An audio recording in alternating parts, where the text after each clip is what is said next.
Bismillahirrahmanirrahim. Assalamualaikum warahmatullahi wabarakatuh. Al-Fatihah.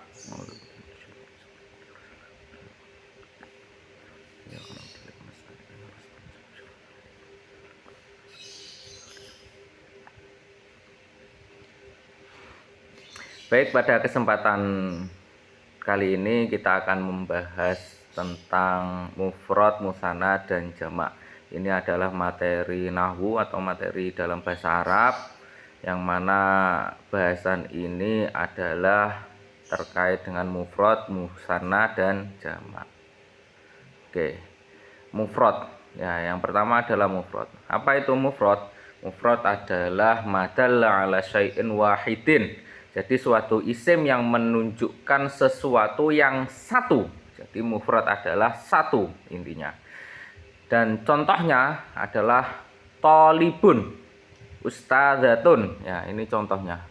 Contoh dari mufrad, tolibun, ustadzatun. Baik itu muzakkar atau muannas, tapi kalau menunjukkan satu itu dinamakan mufrad, ya.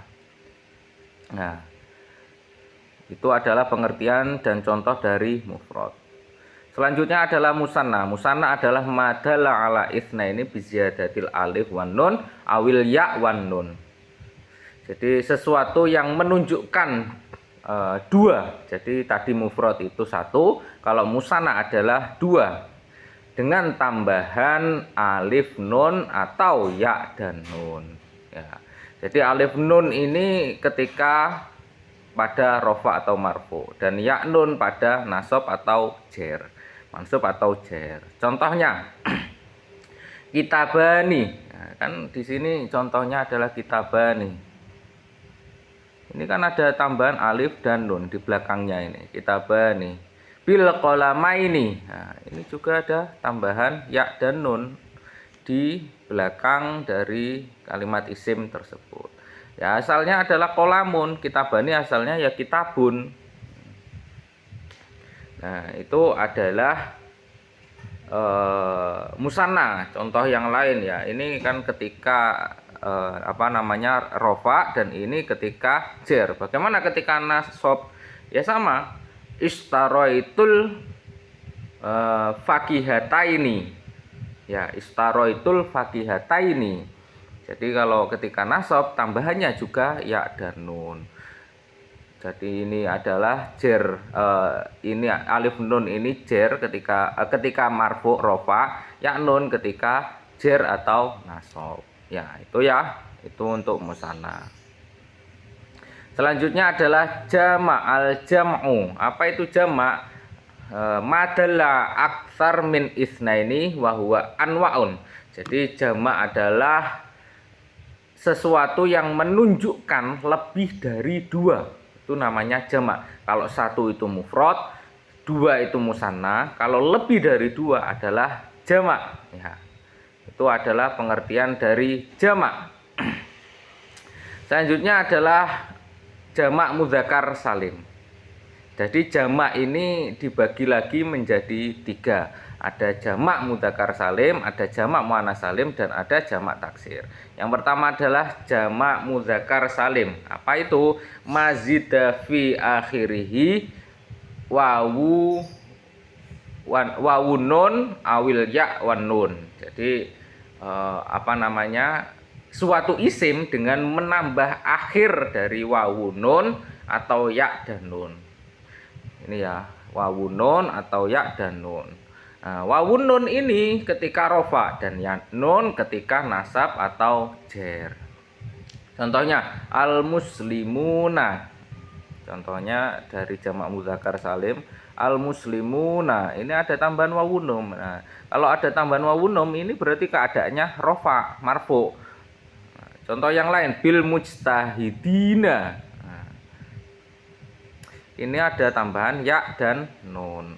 Maka ini itu ketika jer, karena ada huruf jernya, yaitu berupa ba. Ra'aitul muslimina.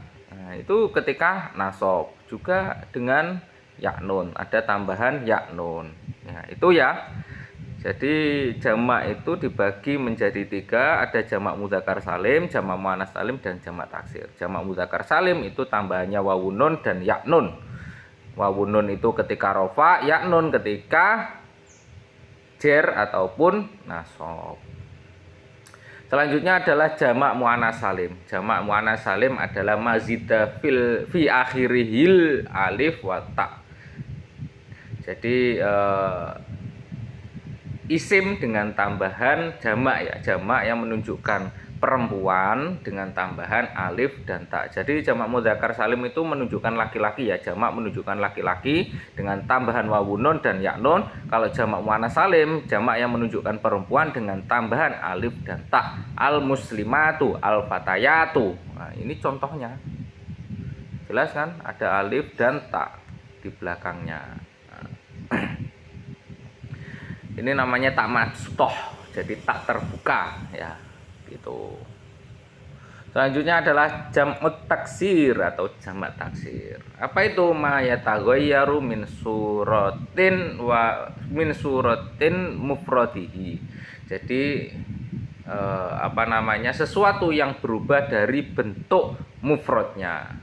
Imma biziyadatin au naksin au taghayyuri harakatin. Sesuatu yang berubah dari bentuk mufradnya, mungkin menambah, mengurangi huruf atau merubah harokatnya. Jadi jamak taksir itu jamak yang tidak beraturan, tapi ada polanya. Polanya itu ada 3. Ada tambahan huruf, ada pengurangan huruf, dan juga ada yang namanya perubahan dari harokat. Ini tadi ya, biziyadatin au naksin au taghayyur harokat. Contohnya, bagaimana contoh dari biziyadah atau tambahan? Qolamun, aklamun. Nah, qolamun ini mufradnya, aklamun adalah jamak taksirnya. Ya kan tidak beraturan kan, tidak tahu bagaimana kita mengetahui jamak taksirnya, ya kan? Nah, tapi ini ada polanya. Qolamun ini kan ada 3 huruf. Nah, aklamun ada berapa? 1, 2, 3, 4, 5. Alif, qaf, lam, alif, mim. Jadi ada 5. Ini kan penambahan, jelas. Kitabun, kutubun. Ini kalau naksin ya, kitabun dan kutubun. Nah, kitabun ada 4, kutubun ada 3. Pengurangan kan? Ini hurufnya. Iya. Jadi ini adalah pengurangan. Ada lagi contoh yang lain, asadun, usudun, asadun dan usudun. Nah, ini adalah perubahan dari harokat atau merubah harokatnya. Itu juga jamak taksir. Nah, lantas bagaimana kalau ada pertanyaan? Kita mengetahui atau kita membentuk jamak taksir itu ya, kita taunya dari belajar atau menghafal, karena ini adalah simai, dalam artian mendengar orang Arab langsung. Jadi jamak ini itu jamak yang ditentukan oleh yang punya bahasa, yaitu orang Arab. Jadi kita hanya mengikutinya saja. Itu adalah jamak taksir. Itu ya. Jadi ini bahasan terkait dengan mufrad, musanna dan jamak. Mufrad itu tunggal, musanna itu 2, kalau jamak adalah lebih dari 2. Jamak itu dibagi menjadi 3, jamak mudzakkar salim, jamak muannats salim, dan jamak taksir. Ya, itu pembahasan terkait dengan ilmu nahwu atau ilmu bahasa Arab ya, yang membahas tentang mufrad, musanna, dan jamak. Mungkin ada pertanyaan, silahkan tanyakan di kolom komentar. Mungkin sekian. Assalamualaikum warahmatullahi wabarakatuh.